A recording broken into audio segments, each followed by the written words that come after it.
जय हिंद दोस्तों, स्वागत है आप सभी का एक बहुत ही महत्वपूर्ण वीडियो में।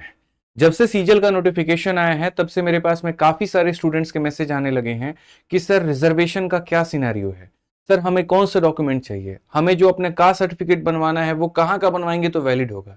इनफैक्ट मैं ऑफलाइन में पढ़ा रहा हूं तो वहां पर बच्चे पर्ची में लिख करके भेजते हैं कि सर हम ओबीसी हैं लेकिन कहाँ से सर्टिफिकेट बनवाएं और किस डेट तक का हो कि वो मान्य होगा, सर कहाँ तक इसकी रिजर्वेशन मिलेगी। तो आज की वीडियो में हम रिजर्वेशन के ऊपर में पूरी तरीके से चर्चा करने वाले हैं कि कितने महत्वपूर्ण डॉक्यूमेंट चाहिए, कब तक के डेट होने चाहिए, किसका साइन होना चाहिए और आपको उसका कितना फायदा मिलेगा। तो मेरे भाई स्वागत करते हैं हम आपकी इस वीडियो में। तो सबसे पहले मेरे भाई यहां पर बात करें तो देखो, रिजर्वेशन और उसके साथ में जो सपोर्टेड डॉक्यूमेंट है उसके बारे में क्या कहा है एसएससी ने अपने नोटिफिकेशन में। उनका यह कहना है कि चाहे आप ओबीसी हैं, एससी हैं, एसटी हैं या फिर आप ईडब्ल्यूएस हैं, ठीक है, एसएससी द्वारा प्रिस्क्राइब फॉर्मेट में ही आपका जो डॉक्यूमेंट है वो होना चाहिए। अब वो फॉर्मेट मेरे भाई एसएससी का क्या है उसके बारे में भी हम आगे देखेंगे। इसके साथ इन्होंने ये भी कहा कि एससी एसटी सर्टिफिकेट का जो फॉर्मेट है वो नोटिफिकेशन के पेज नंबर 85, 86 और 87 पर दिया गया है। नोटिफिकेशन ऑलरेडी पूरा पीडीएफ मैंने अपने टेलीग्राम पर डाल दिया, मैथ्स बाय आदित्य रंजन पे। वहां पर जाओगे तो इनका जो एक फॉर्मेट सही रूप से रहता है वो 85, 86 और 87 नंबर पेज पर आपको मिल जाएगा। साथ में यह भी कहा गया कि आपका जो प्रमाण पत्र है वो राज्य सरकार वाला नहीं होगा, वो केंद्र सरकार वाला चाहिए। कई ऐसे प्रमाण पत्र होते हैं जहां लिखा होता है राज्य सरकार अप्लाइड हेतु, मतलब इस तरीके से उपयोगी हेतु, वो नहीं चाहिए। जो केंद्र सरकार में अप्लाई होगा मेरे भाई यहां पर वो चाहिए होगा। साथ में इसके अलावा इन्होंने ये भी कहा है कि यदि आप ओबीसी, एससी या एसटी कैटेगरी से हैं तो आपका जो सर्टिफिकेट है वो ऑनलाइन एप्लीकेशन यानी फॉर्म भरने के अंतिम तिथि के पहले का होना चाहिए। ठीक है, किसी भी इसमें से जाति के तो पहले का, 4 जुलाई के पहले का हो, उसके बाद का हुआ तो वो मान्य नहीं होगा। लेकिन पहले का मतलब क्या, 1990 का डॉक्यूमेंट दे दोगे, 2010 का डॉक्यूमेंट दे दोगे? नहीं, उसके पहले भी सिर्फ और सिर्फ 3 साल के अधिक का पुराना हो, उससे भी बहुत पुराना होगा तो वो मान्य नहीं माना जाएगा। ये भी यहां पर एसएससी ने अपने नोटिफिकेशन में कहा है। साथ में ये भी बोला है कि अगर आप ईडब्ल्यूएस कैटेगरी से हैं तो आपका सर्टिफिकेट इस पर्टिकुलर फाइनेंशियल ईयर का होना चाहिए जो कि 4 जुलाई 2025 के पहले का बना हुआ हो, उसके बाद का बना हुआ हो तो वो मेरे भाई मान्य नहीं होगा। अब इसमें मेरे भाई वो बच्चे फंस जाते हैं जिनके पास डॉक्यूमेंट नहीं है, या हो सकता है कि आप 4 जुलाई तक डॉक्यूमेंट नहीं बनवा पाओ। तो क्या इसका मतलब आप एसएससी का फॉर्म नहीं भर पाओगे? ऐसा बिल्कुल भी नहीं है, ये बात भी हम आपको समझाएंगे। लेकिन उसके पहले थोड़ा रिजर्वेशन का एक टेबल देख लेते हैं कि भारत में जो रिजर्वेशन मिलता है वो किस कैटेगरी को कितना परसेंट मिलता है। जैसे ऐसे मान करके चलिए 100 सीट है हमारे पास में, तो 100 में से 27 सीट जो होता है वो पहले ही ओबीसी के लिए आरक्षित कर दिया जाता है, एससी के लिए 15 सीट आरक्षित कर दिया जाएगा, एसटी के लिए मेरे भाई 7.5% आरक्षित होगा, ईडब्ल्यूएस वालों को 10% का आरक्षण मिला है और जो बाकी 40.5% होता है वो जनरल वालों के लिए आरक्षित यहां पर होता है। इनमें भी थोड़ा नुकसान ऐसे हो जाता है कि अगर कोई ओबीसी का स्टूडेंट मानो ऐसा है कि जो ओबीसी के मेरे भाई कट ऑफ को क्वालिफाई करता है और साथ में जनरल के भी कट ऑफ को क्वालिफाई करता है, तो उसको ओबीसी में ना मान करके उसको जनरल की कैटेगरी से सीट उसको दे दी जाती है और ये कहा जाता है कि इसने जनरल के बराबर फाइट की है तो जनरल का मेरे भाई यहां पर सीट मिलेगा। कई लोग इसके बारे में अशिक्षित होते हैं, जानकारी नहीं होती है, तो हमने कहा लगे हाथ रिजर्वेशन के इस मुद्दे पर बात चल रही है तो ये भी बच्चों को बता दिया जाए और एक स्ट्रक्चर यहां पर बता दिया जाए कि जो सरकारी नौकरियां हैं उनमें रिजर्वेशन की प्रणाली यहां पर क्या है। अब बात करते हैं जो डॉक्यूमेंट का प्रारूप है, जो सर्टिफिकेट का रूप है, वो स्ट्रक्चर यहां पर क्या होगा। तो अगर आप ओबीसी से हैं मेरे भाई तो एसएससी ने साफ अपने नोटिफिकेशन के पेज में कहा है कि आपका ये स्ट्रक्चर होना चाहिए जहां पर प्रॉपर वे में आपका नाम लिखा हो, आपके गांव का नाम लिखा हो, आपके डिस्ट्रिक्ट का नाम लिखा हो, आप जहां पर हैं वो टेरिटरी का नाम लिखा हो, कब से कब तक आपका ये डॉक्यूमेंट है मेरे भाई वो डेट लिखा हो, किस जाति के हैं आप यहां पर वो लिखा हो, वो जाति क्रीमी लेयर में आता है कि नॉन क्रीमी लेयर में आता है वो लिखा हुआ रहे, और इसके ऊपर में डिस्ट्रिक्ट मजिस्ट्रेट का सिग्नेचर यानी डीएम का हो या डेप्यूटी कमिश्नर का मेरे भाई सिग्नेचर हो।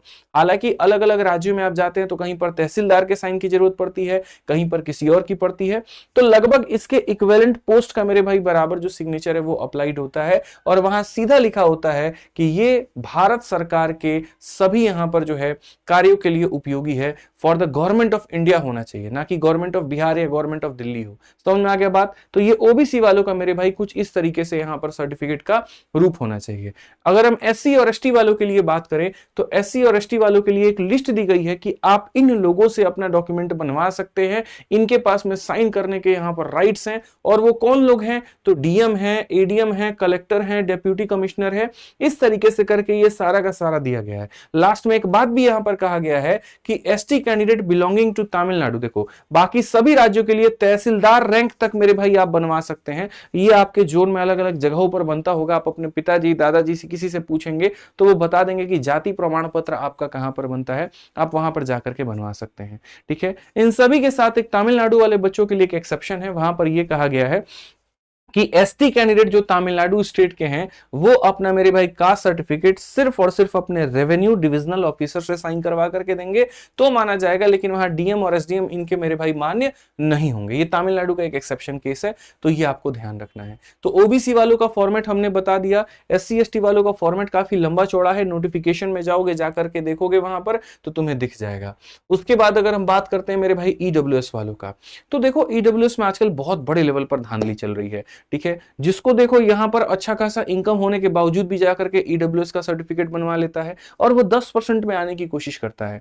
इसके ऊपर में सरकार काफी बड़े बड़े कदम भी उठा रही है और काफी लोगों को इसमें नापा भी गया। आप देख सकते हैं UPSC के रिजल्ट में भी लोग इसका किस तरीके से धांधली कर रहे थे और वहां पर नौकरी लगने के बाद भी उनको पद से हटाया गया। ठीक है, बड़ी बड़ी कार्रवाई उनके ऊपर में हो जाती है। तो EWS का जो प्रारूप है, जो स्ट्रक्चर है, वो यहां पर क्या है और क्या बातें हैं जो इसमें साफ तौर पर कहा गया कि अगर आप इन बातों को फॉलो करते हैं तो आप EWS में होंगे। वो कुछ इस प्रकार है कि आपके पास में 5 एकड़ से ऊपर खेती करने की जमीन नहीं होनी चाहिए। अगर आप इससे ऊपर में हैं आप EWS में नहीं हो सकते।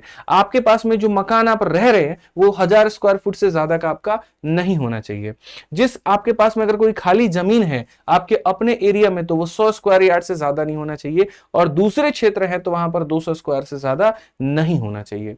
इसके अलावा 2-3 बातें और भी हैं कि ये जो इनकम आती है ये आपकी इंडिविजुअल इनकम नहीं, फैमिली इनकम के बारे में कहा गया कि इनकम कवर्ड ऑल सोर्सेस, जो कि आपका पूरा सारा सोर्स को मिला करके कि आपका सैलरी कितना है, वहां से कितना इनकम आता है, एग्रीकल्चर से कितना आता है, बिजनेस से कितना आता है, प्रोफेशन से कितना आता है, तो सारे सोर्सेस को ये मिला करके तब कवर करता है और तब उसके आधार पर आपका EWS सर्टिफिकेट बनता है। The term family for the purpose include the person who seek the benefit of the reservation, यानी अगर मान लीजिए कि मैं मेरे भाई यहां पर कहीं ना कहीं इस रिजर्वेशन का लाभ उठा रहा हूं, तो अगर मेरी शादी नहीं हुई है तो इसमें मेरे परिवार में कौन कौन सम्मिलित होगा। ऐसा तो नहीं कि मेरे चाचा की इनकम को जोड़ करके देखा जाएगा और ये देखा जाएगा अच्छा ज्यादा बन रहे तो EWS सर्टिफिकेट नहीं देंगे, ऐसा कुछ भी नहीं है। अगर मुझे सर्टिफिकेट बनवाना है तो मुझे अपने मम्मी पापा भाई बहन और मैं खुद, इन लोगों का मेरे भाई टोटल इनकम देखा जाता है और उसके आधार पर बनता है। और अगर मान लीजिए मेरी शादी हो गई तो फिर मेरे बच्चे और मेरे हस्बैंड मतलब मेरी बीवी, इन सभी लोगों का टोटल यहां पर इनकम देखा जाता है। इस तरीके से करके तब इसके आधार पर बनता है। लोग इसका दुरुपयोग कर रहे हैं, मेरा एक सिंपल सा सुझाव होगा कि इसका दुरुपयोग ना करें, कभी भी आप नपे जा सकते हैं। तो SSC ने अपने नोटिफिकेशन में सारी बातें बहुत साफ वे में कही है। अब इसमें यहां पर एक बच्चे का सवाल हो जाता है कि सर अगर मेरे पास मानो डॉक्यूमेंट नहीं है या मैं 4 जुलाई के मेरे भाई बाद बनवा पाता हूं तो क्या मैं पेपर दे पाऊंगा? तो बिल्कुल आप पेपर दे पाएंगे। इसके बारे में भी SSC ने कहा है कि आप पेपर दे सकते हैं। अगर आप डॉक्यूमेंट को बाद में प्रोड्यूस करेंगे तो आपको हम प्रोविजनल में डाल देंगे, वेरीफाई करेंगे, ओके निकला तो नौकरी देंगे, नहीं निकला तो आपको छांट दिया जाएगा। ये बात उन्होंने साफ तरीके से अपने यहां पर नोटिफिकेशन में कहा हुआ है। इसके अलावा एक और बात कही है कि काफी ऐसे लोग होते हैं उन्हें लगता है कि वो OBC में है और शुरू में फॉर्म भरते वक्त में OBC डाल देते हैं और बाद में डॉक्यूमेंट वेरिफिकेशन में जाकर के बोलते हैं कि भैया हमारा डॉक्यूमेंट नहीं बन पाया, हम हैं तो OBC के ही, तो कोई बात नहीं, आप हमको जनरल कोटा के आधार पर आप हमको नौकरी दे दीजिए। ऐसा बिल्कुल भी संभव नहीं हो पाएगा। आप जिस जाति के हैं अगर आपने फॉर्म में भरा है कि आप OBC हैं और आप डॉक्यूमेंट नहीं दे पाते हैं तो पूरा कैंसिल कर दिया जाएगा आपका कैंडिडेचर, वो पेपर में वैलिड नहीं माना जाएगा।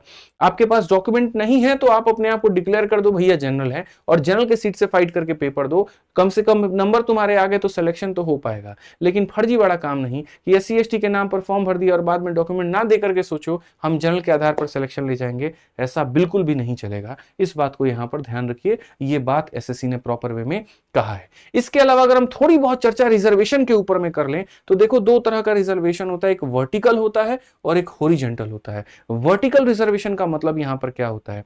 मुख्यतः जो सीटें आती हैं एसएससी के अंदर में वो इन यहाँ पर 5 कैटेगरीज में बांट दी जाती है। 100% सीट में से 27% ओबीसी को, 15 एससी को, 7.5 एसटी को, ईडब्ल्यूएस को 10 हो गया और बाकी के 40% मेरे भाई यहाँ पर यूआर कैटेगरी को दे दिया जाता है। लेकिन जब भी आप देखेंगे जो कट ऑफ आती है वो कुल मिलाकर के यहाँ पर इन 5 कैटेगरी और यहाँ पर कुछ और कैटेगरीज को मिलाकर के कट ऑफ होता है। आपने देखा होगा ईएसएम का, फिजिकली हैंडीकैप्ड का, ठीक है, यहां पर जो अंधे लोग हैं उनका अलग कट ऑफ होता है, जो हाथ से थोड़े से अपंग हैं उनका अलग होता है, एक्स सर्विसमैन वालों का अलग होता है, स्पोर्ट्स पर्सन का अलग होता है। तो क्या यहां पर इनके लिए अलग से सीट बुक होती है? नहीं मेरे भाई, ये जो लोग होते हैं कहीं ना कहीं ये किसी जाति के तो होंगे, किसी यहां पर कास्ट के तो होंगे। हो सकता है कोई यादव हो सकता है, कोई राजपूत हो सकता है, कोई भूमियार हो। कहने का मतलब कि यहाँ पर इनमें से ये जो लोग होते हैं, जैसे कोई बेशक अंधा ही क्यों ना है, लेकिन वो या तो जनरल में आएगा या एससी में आएगा या एसटी में आएगा, तो इन्हीं के जो सीट होते हैं वो इनके में जाकर के बट रहे होते हैं और यहां पर अप्लाइड होता है। जैसे कि आसान भाषा में थोड़ा सा मैं आपको सिंपल करके बताता हूं। मान लीजिए कि हम 2024 का उदाहरण लेते हैं जहां पर 18,174 सीट थी। इसमें से यहां पर कौन कौन सी कैटेगरी में कितना सीट था वो दिया गया और इसे हम मेरे भाई यहां पर क्या बोलते हैं? तो वर्टिकल रिजर्वेशन बोलते हैं। क्या बोलते हैं? Vertical reservation. और उनमें से अगर हम देखेंगे तो जैसे यहां पर आप फिजिकली वर्चुअली हैंडीकैप लोगों को देखो, जो आंख से अंधे थे वो 168 लोग थे। अब इस 168 में से हो सकता है मेरे भाई 5 ओबीसी के हो, 4 जनरल के हो, इस तरीके से करके हो, तो यही वाली सीट जाकर के यहां पर बंट जाती है। आप कभी भी वैकेंसी में इनको टोटल करके मत देखना, इन 5 का टोटल करके देखना। 5 का टोटल जो आता है वही मेरे भाई टोटल वैकेंसी के बराबर होता है। ठीक है, आप यहां देख सकते हैं एसएससी एक ऐसी कमीशन है जो इस बात को स्पष्ट रूप से बताती भी है बाद में क्लियर करके कि अच्छा हमने किस कैटेगरी में कितना दिया है। जैसे कि अगर आप मान लीजिए यहां पर इस वैकेंसी को देखेंगे तो इसमें साफ इन्होंने कहा है कि मेरे भाई SC candidate of horizontal category qualified against unreserved. बहुत ऐसे लोग होते हैं जो एससी कैटेगरी के हैं लेकिन इतने नंबर लेकर के आते हैं कि वो यूआर कैटेगरी की सीट लेके चले जाते हैं। OBC candidate of horizontal category qualified against UR, जैसे मैंने कहा ना, ज्यादा नंबर आता है तो मेरे भाई यहां पर तुम जो है जनरल कैटेगरी का जाकर के उनका सीट ले लेते हो। तो ऐसे कितने लोग हैं तो उनका डेटा प्रॉपर वे में दिया जाता है। बहुत तरीके से सारी बातें ये बता दी जाती है। तो ये भी एक रिजर्वेशन का स्ट्रक्चर होता है। चूंकि आप बात विवाद कभी भी किसी से करें तो ये जानकारी आपके पास में होनी चाहिए, बस मैं इतना आपसे कह रहा हूं। बाकी डॉक्यूमेंट का प्रिस्क्राइब फॉर्मेट हमने आपको बता दिया, नोटिफिकेशन में जो दिया गया हमने आपको वो भी बता दिया। तो उसके आधार पर प्रॉपर वे में आप उसी तरीके से सटीक मेरे भाई बनवाइएगा और आप उसके आधार पर मेरे भाई आपका जो चयन है वो होगा। ठीक है, बाकी बात करते हैं तो इस चैनल को सब्सक्राइब करके रख लीजिए क्योंकि अभी इसके ऊपर में बहुत ही महत्वपूर्ण वीडियो हम लेकर के आएंगे और भी जानकारी आपको देंगे। यदि आपके मन में कोई और भी सवाल है तो वीडियो के कमेंट बॉक्स में जरूर बता दीजिएगा। और काफी सारी बच्चे ये कह रहे थे कि सर हम यहाँ पर मैथ्स की तैयारी कैसे करें, कम समय हमारे पास में बचा हुआ और बहुत महत्वपूर्ण टॉपिक करना है। तो ऐसे में मेरे भाई एक ही सॉल्यूशन है आपके पास में और वो है मैथ्स का एक रामबाण सॉल्यूशन, मैथ्स का रिकॉर्डेड बैच। एक ऐसा बैच जिसके अंदर में आपको 350 से ऊपर वीडियोस हैं। हर एक टॉपिक को बहुत पहले से पढ़ा करके शानदार तरीके से रिकॉर्ड करके इसमें रखा गया है, जो अप टू डेट है, जो प्री और मेंस में आपके काम आएगा। एक ऐसा बैच जहां पर 500 से ऊपर टेस्ट है आपके पास में। एक ऐसा बैच जिसकी वैलिडिटी कभी खत्म ही नहीं होगी। 2025 हो, 26 हो, 27 हो या 28 हो, हर साल आपके ये काम आएगा। और कहीं पर कोई सिलेबस में अपडेट होता है, कोई नया टॉपिक आता है तो फ्री में पढ़ा करके इसमें अपलोड कर दिया जाएगा। ये बैच आपको सिर्फ 699 के फीस में मिलता है और अभी इसकी फीस बढ़ने वाली है, तो फीस बढ़ने के पहले आप इसमें एनरोलमेंट ले लीजिए। ठीक है, ये कहां मिलेगा? तो आरजी विक्रमजीत एप्लीकेशन पर मिलेगा और किसी प्रकार की कोई समस्या है तो आप इस नंबर पर इंक्वायरी कर सकते हैं। बाकी प्रैक्टिस के लिए तो आपकी जबरदस्त किताबें हैं ही। रिवीजन के लिए मैथ्स का फॉर्मूला बुक, प्रैक्टिस के लिए आपका एसएससी मैथ और जीएस में सुपर डुपर हिट आपकी अपनी किताब शिवास्त्र। ठीक है, ये अगर आप तैयारी कर रहे हैं तो ये किताबें आपके पास में होनी चाहिए क्योंकि इससे बेस्ट कुछ भी नहीं है। ये बात मैं नहीं, बच्चे बताते हैं अपनी रेटिंग्स में, जो कि आप जाकर के फ्लिपकार्ट या अमेजन पे देख सकते हैं। बाकी और भी कोई जानकारी चाहिए होगा तो मेरे को कमेंट बॉक्स में जरूर बताना। चैनल आपका अपना है तो सब्सक्राइब कर देना मेरे भाई यहाँ पर, ताकि बाकी जो वीडियोस हैं उसका प्रॉपर वे में आपको अपडेट मिलता रहे। आज के लिए इतना ही, मिलेंगे अगली वीडियो में। जय हिंद।